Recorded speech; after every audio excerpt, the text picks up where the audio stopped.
प्रश्न क्या है कि जब क्या है, जब क्यों करते हैं, यानी क्यों करना चाहिए और इसका फायदा क्या है।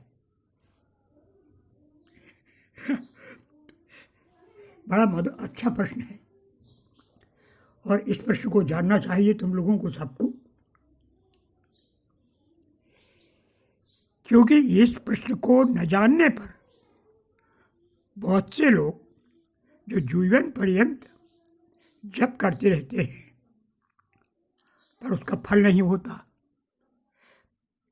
फल ये होता है कि उनमें अश्रद्धा हो जाती है और फिर वे दूसरों से कहते हैं कि क्या होता है जप करने से, जबकि यथार्थ बात यह है कि उनको ये तत्व नहीं मालूम था कि जप क्या है, कैसे करना चाहिए और क्यों करना चाहिए। सबसे पहले हम चर्चा करेंगे कि जप क्या है। सामान्य तौर पर माना जाता है कि माला ले ली, गुरु से मंत्र प्राप्त किया और उस मंत्र को अनेक बार दोहराया, माला के गुरिया उसके साथ चले, इसको कहते हैं जप। गुरु ने अगर बता दिया तो विनियोग किया, न्यास किया और इसके बाद जप किया। ध्यान भी कर लेते हैं, पढ़ लेते हैं ध्यान को। यद्यपि यह काम गुरु का है कि वह आपको बताए कि विनियोग का अर्थ क्या है, न्यास का अर्थ क्या है, मंत्र का अर्थ क्या है,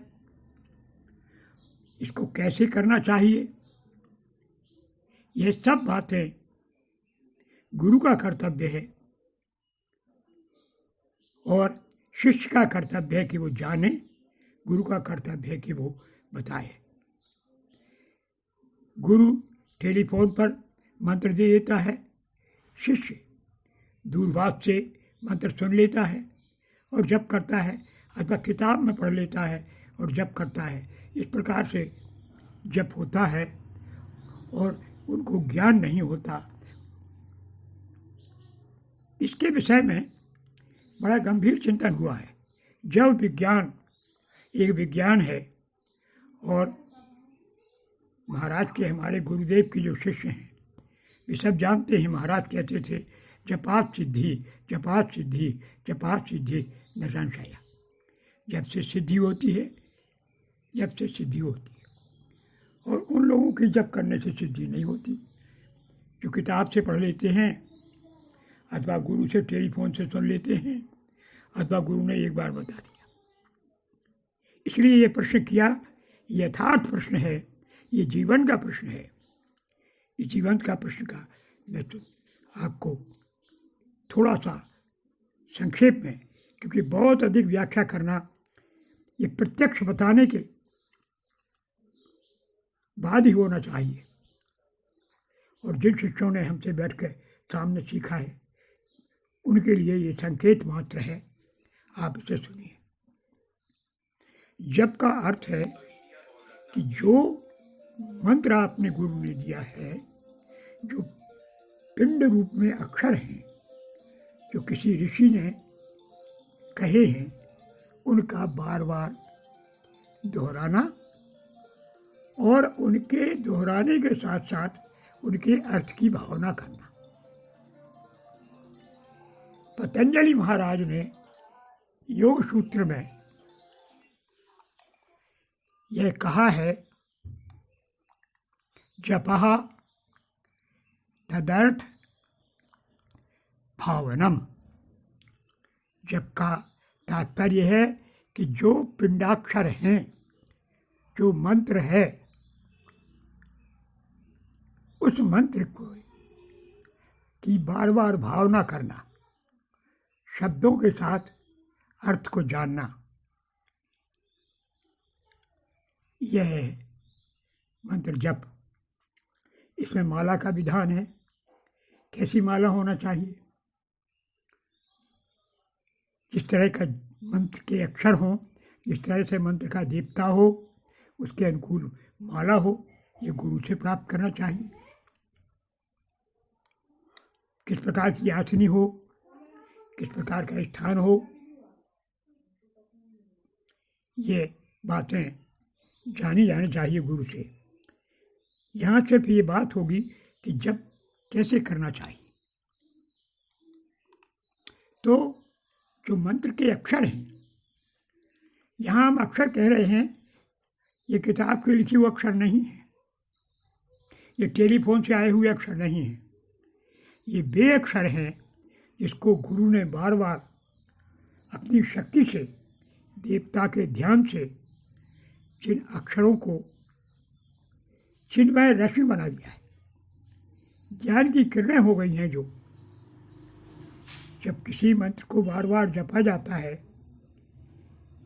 और उसके अर्थ का बार बार भावना की जाती है, तो मंत्र के अक्षरों में एक तेजस्विता आ जाती है, और वह तेजस्विता गुरु द्वारा शिष्य को प्राप्त होती है।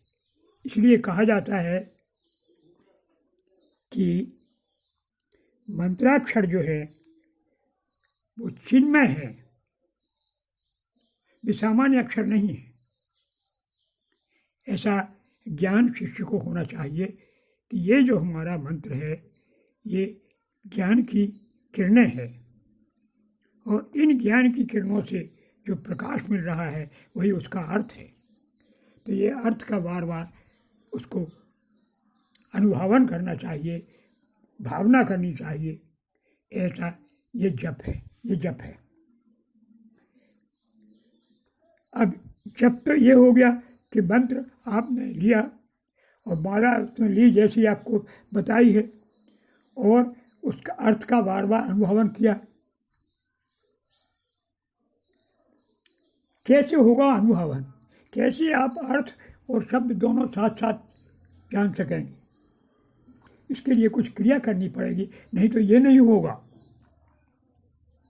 यही गुरु है। परिभाषा तो ये है कि मंत्र के शब्द के अक्षरों का अर्थ और मंत्र के शब्द, ये दोनों का बार बार अनुभवन हो।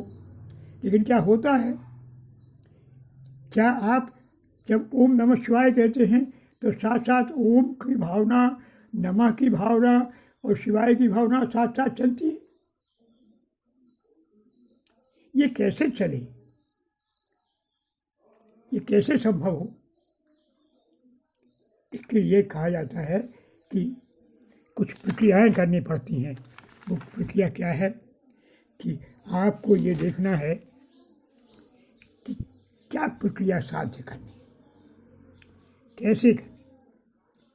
तो इस विषय में हम आपको बता रहे हैं, जो अपने संप्रदाय में है उस बात की हम चर्चा कर रहे हैं कि जो भगवान की शक्ति है, जिसमें शिव और शक्ति दोनों निहित हैं, वो शक्ति है संबित।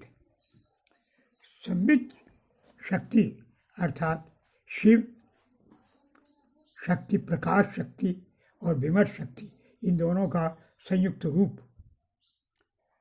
ये जो विमर्श शक्ति है, यह विमर्श शक्ति इस मानव देह में, इस यंत्र में, जैसे कि पूर्व मालूम है,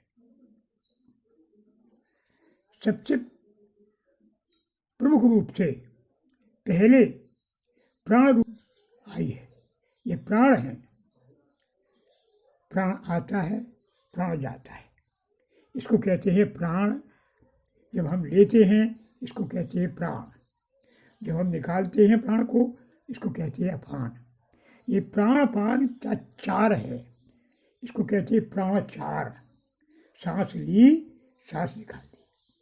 इसके विषय में योगी कहते हैं, तंत्र योगी कहते हैं कि यह प्राणाचार एक स्वस्थ व्यक्ति का, उसकी 36 अंगों का होता है। जब प्राण बाहर निकलता है तो अधिक से अधिक दूरी उसकी 36 अंगुल होती है। ये कहाँ तक जाता है? जब प्राण आपने खींचा तो बाहर से आया और कहाँ तक गया? ये द्वादशांत तक गया। द्वादशांत कहाँ होता है? जहाँ आपका ब्रह्मबंधन है उसके ऊपर तक। यह हृदय से 36 अंगुल है। फिर जब अपान निकाला तो ये द्वादशांत से हृदय तक आया, यह 36 है। इस प्रकार 36 इंच बाहर जाना द्वादशांत तक प्राण है और द्वादशांत से हृदय तक आना अपान है। ये जो प्राण गया यही सूर्य स्वरूप है। तो ये जब वहाँ गया तो वहाँ समाप्त हो गया द्वादशांत पर, यानी संध्या हो गई, शाम हो गई। यही अमावस्या है योग की भाषा में। जब वहाँ से चला रात थी, चंद्रमा की कलाएँ बढ़ी और यहाँ तक आया। तो यहाँ आया, जब हृदय में आया जब अपान, तब ये हो गया पूर्णिमा। इसलिए प्राण को सूर्य और अपान को चंद्र कहते हैं। ये अमावस्या हुई, ये पूर्णिमा। जहाँ प्राण पहुँचा ऊपर द्वादशांत में, ध्यान से सुनिए, और द्वादशांत से प्राण नीचे की ओर जब आया, यानी प्राण का गमन, अपान का आना, इन दोनों के बीच में जो हुआ वो एक संध्या हुई। यही संध्या अमाव है। और जब यह मेल हृदय में उपस्थित हुआ तो यहाँ फिर मिलन हुआ, क्योंकि यहाँ से फिर चलेगा। ये पूर्णिमा है, यही प्रातः काल होगा। तो पूर्णिमा का प्रातः काल और अमावस्या का प्रातः काल, ये दोनों संध्याएं हैं। इन दोनों संध्याओं पर ऐसा होता है कि जो दोनों नथुने से आपके प्राण अपान चल रहे हैं, ये समान हो जाते हैं। वहाँ प्राण चलने लगता है आपका सुषुम्ना में, बिना प्रयास।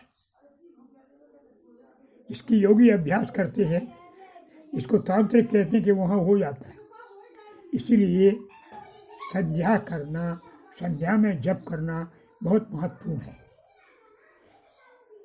आधी त्रुटि पहले और आधी त्रुटि बाद, एक त्रुटि। मैं सामान्य तौर पर कहूँ कि लगभग 24 मिनट तो पक्का। इस 24 मिनट सूर्यास्त के और 24 मिनट सूर्योदय के बहुत महत्वपूर्ण हैं। यहाँ इन मिनटों में आप स्वस्थ हैं, आप अस्वस्थ नहीं हैं, खांसी नहीं है और कोई दूसरी प्रकार की बीमार नहीं है, तो निश्चित ही आपका प्राण सुषुम्ना में चलेगा। न इस समय प्राण होगा, न अपान होगा, इस समय समान होगा। इस समान में आप जो जप करेंगे उस समय आपका अर्थ शब्द के साथ स्वतः मिल जाएगा। शब्द के साथ अर्थ मिल जाएगा और इसका अर्थ ये होगा कि आप जो जानते हैं, जिनको पहले हम समझा चुके हैं वे, और नहीं जानते हैं वे समझ लें कि वो मध्यमान पहुंच जाएंगे।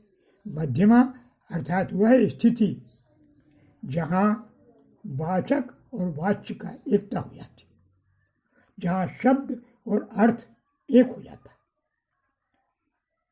यहीं से शुरू होता है नाद का उत्पन्न होना। सच्चा जप इस स्थिति में होता है। जिस जप से आपकी सिद्धि होती है वह जप यहाँ होता है। यह है वाच्यवाचक की एकता।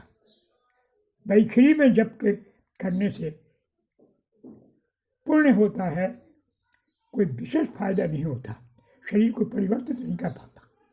लेकिन जब मध्यमा में जप होता है तो वो वहीं पहुँचता है जहाँ वाच्यवाचक एक है, यहाँ से नाद में परिवर्तन हो जाता है। नाद परिवर्तन करता है आपके शरीर में, आपके मन में, आपके चित्त को केंद्रित करता है, आपकी वृत्तियाँ बाहर हो जाती हैं, श्रद्धा उत्पन्न हो जाती है, भक्ति उत्पन्न होती है, योग के प्रति रुचि उत्पन्न हो जाती है, और यहीं से नाद का गहरा होना शुरू होता है। और ध्यान रखें इस बात के लिए, फिर इस बात को ध्यान रखें, ये हुआ आपका काल। कैसे आप काल को जीतेंगे, ये दिन में भी होता है, इस पर बहुत लंबा विषय है। यहाँ हम संक्षेप में आपको इतना ही बता रहे हैं, इसका ध्यान रखें। अब बात आती है स्पंद की। स्पंद भी यही है। स्पंद में क्या है कि जब आप वहाँ पहुँच जाएंगे मध्यमा में, तो यहाँ आपके अक्षर नहीं रहेंगे, ये अक्षरों की सारी ध्वनियाँ मिल जाएंगी और मिलकर एक नाद बन जाएगा। वह नाद बाह्य नाद है, यह नाद सच्चा नाद नहीं है। इसके बाद जो वास्तविक नाद है, वो बार बार अभ्यास करने पर कुछ क्षणों के लिए वो प्राप्त होगा। उसमें आप पश्यंती में पहुँच जाएंगे। पश्यंती में आपको अपना स्वरूप लाभ होगा। प्रश्न पूछा गया था, क्या लाभ होगा? लाभ ये नहीं है जो सामान्य सिद्धियाँ होती हैं, ये तो आपको यहीं मिलना शुरू हो जाएंगे जब आप मध्यमा में पहुँचेंगे। इनको छोड़ दो, इनके चक्कर में पड़ना नहीं। इनके चक्कर में पंडितों को पढ़ने दो। तुम लोग साधक हो, साधक से ऊपर उठे, भगवान से मिलना है ना, प्रभु के अनुभव प्राप्त करना है, प्रभु के स्वरूप के दर्शन करने हैं, अपने मूल स्वरूप के दर्शन करने। अगर यह है आपका लक्ष्य तो आप मध्यमा में रमिए और फिर आप थोड़ा सा पश्यंती में पहुंचने का प्रयत्न करिए।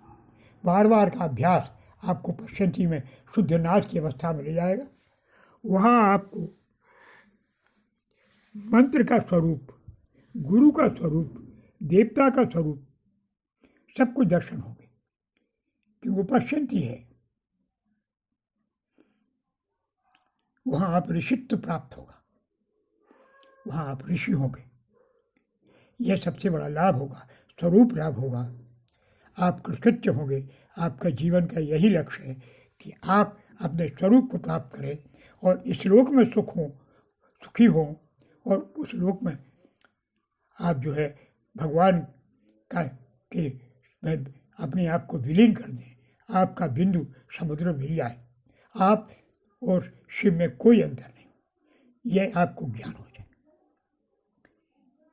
इसके लिए यह मंत्र जप है। तो चर्चा हुई, इसको बार बार समझ लेना चाहिए कि मंत्र जप क्या है, कैसे करना चाहिए और इसका क्या फल है।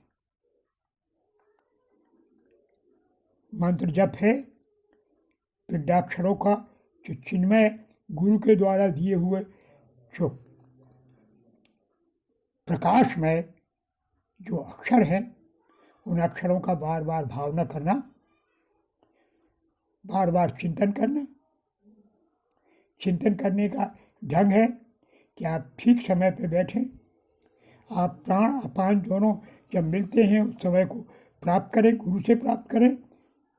वो एक निश्चित समय पे मिलता है, उस समय बैठें, उसमें जप करें।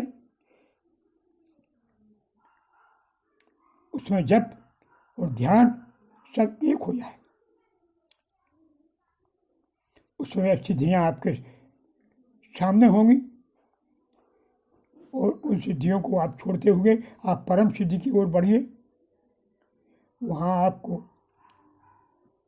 मूल दर्शन होंगे, ऋषि के दर्शन होंगे। उसके बाद आप बढ़ेंगे और जब आप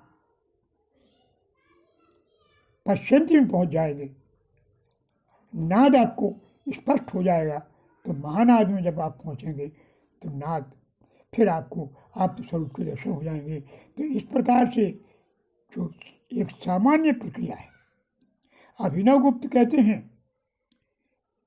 कि ये जो बार बार अक्षरों का पढ़ना है इसको कैसे होना चाहिए।